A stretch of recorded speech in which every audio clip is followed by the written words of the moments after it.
Welcome to Investors Insights. Our topic today is Slay the Inflation Dragon. We've got a great vlog for you this morning, and I was totally impressed with the amount of data and information my colleagues were bringing to the table this morning in our discussion. I'm joined by Ty Miller, Trey Booth, Bobby Norman, and Adam Van Zandt. And we're going to cover a lot of information here as we observe and navigate through inflation, market performance, trends in the market.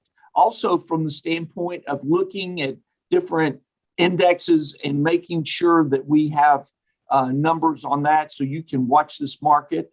The other thing is on our social media, please keep up with us on that, because on Facebook, Twitter, LinkedIn, YouTube, on our podcast, we are constantly giving out additional information tied to this vlog. So we want you to be informed and to understand what's going on. That said, I want to start off this morning with Trey, because Trey, that's really how we came up with our topic today. You had some great inflation information, which indicates maybe inflation might start tapering off. So talk about that.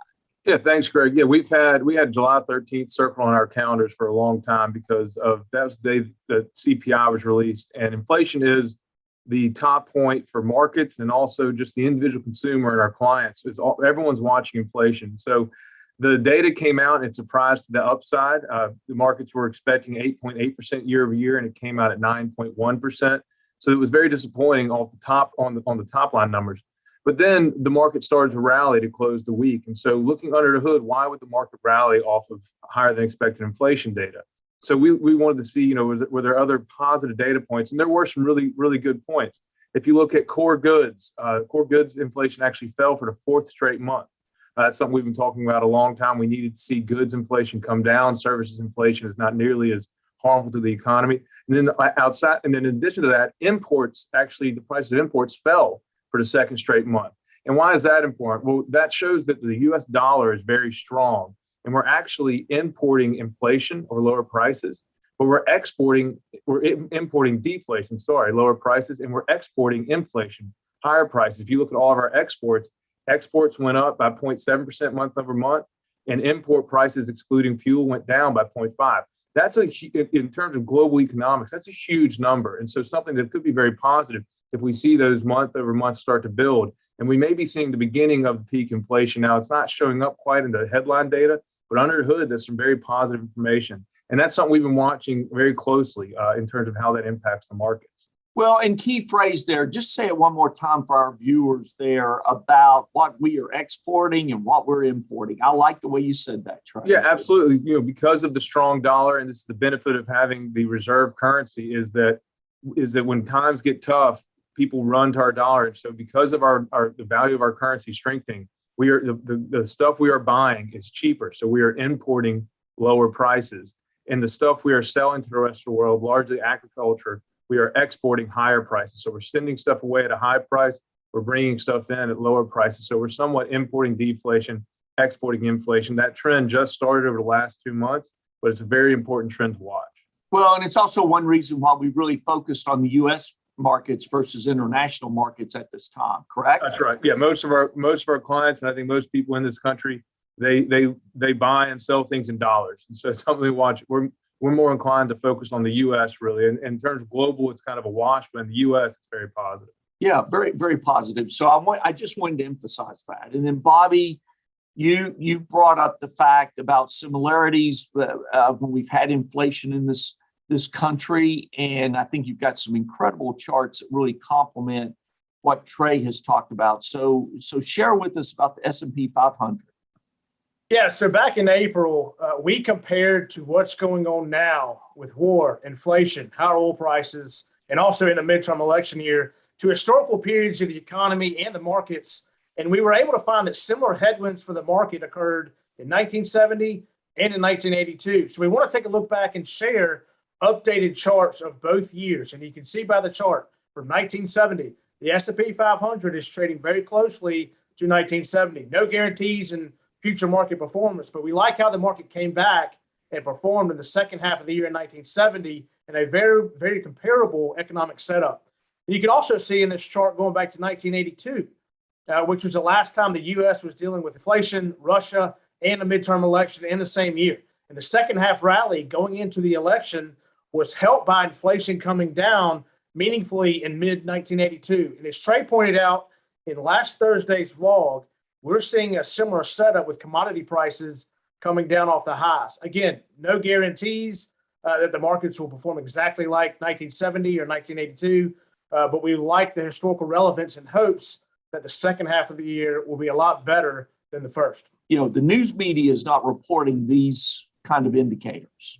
And that's why we bring them on the vlog, to keep people informed, and that, hey, yes, this may be the news headlines, but there are other things taking place here. And the other thing is watching our blogs. Like you said, Trey last Thursday did a great job on commodity prices and inflation, and it all ties in together if people take time to watch the vlogs and track us. So, and Trey, you spoke up. Just jump in there and talk about that. To Bobby's point, history don't repeat itself, but it sure does rhyme. There's a logic behind that, though. When you look at those years, right, we're dealing with inflation, but also the timing of when geopolitical events occur is very similar.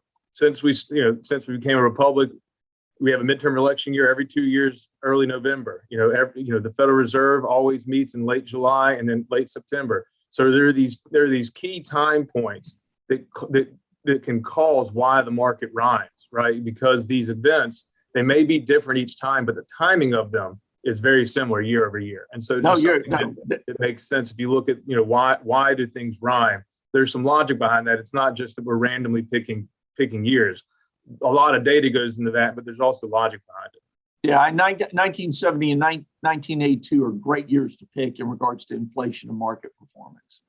So, Ty, you also talked about in the market that's dealing with inflation, the flight to quality in terms of stocks, dividend-paying stocks is a good strategy. Just talk about that. Yeah, so this year we've seen a flight back to quality, and by quality I mean dividend-paying stocks opposed to non-dividend payers. So if you remember, kind of this time last year, or maybe a little bit right after COVID, there was a lot of speculation in the market. Prices were going through the roof. Companies were going up 80-90% in a day, and they're not being taken over. Basically, no news. They're soaring. We've kind of retreated from that, and traditionally, dividend payers and specifically dividend growers have outperformed those that don't pay a dividend or don't grow a dividend. We're starting to get back to that trend. They're a great way to fight inflation. We kind of call them short duration equities. What do we mean by that? They're paying money now. They're earning money now. So, the time horizon of their earnings is very short. It's now, opposed to companies that are, a little more speculative. They might have earnings in 10 years. Think of something like the EV car makers or something. They might have a long time horizon. Well, when inflation's rampant, their future earnings are getting hit because they're worth less than they were, 6 months ago. Right.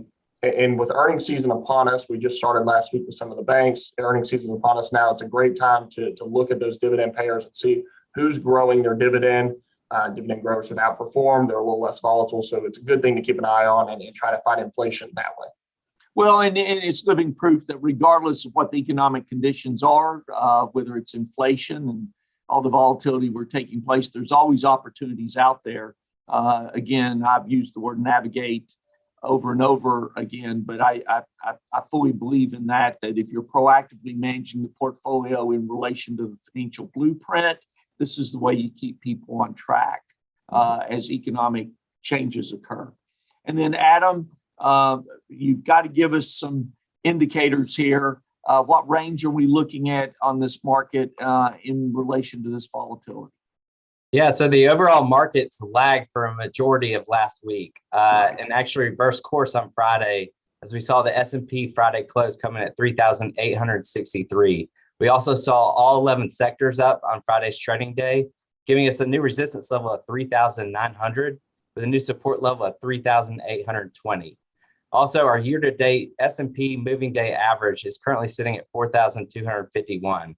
So now that we're in July, mid-July, half past the year, this is going to be an important number to keep up with and keep track on going into midterm elections. Yeah, and midterm elections are not that far away. Mm-hmm. You're right about that. So the summer is moving along fast. We will see the fall here in no time. And throughout all of it, we're going to keep everybody informed. It's been great. I've thoroughly enjoyed speaking to some groups that some of our clients have invited me to, getting out and about and people getting back together.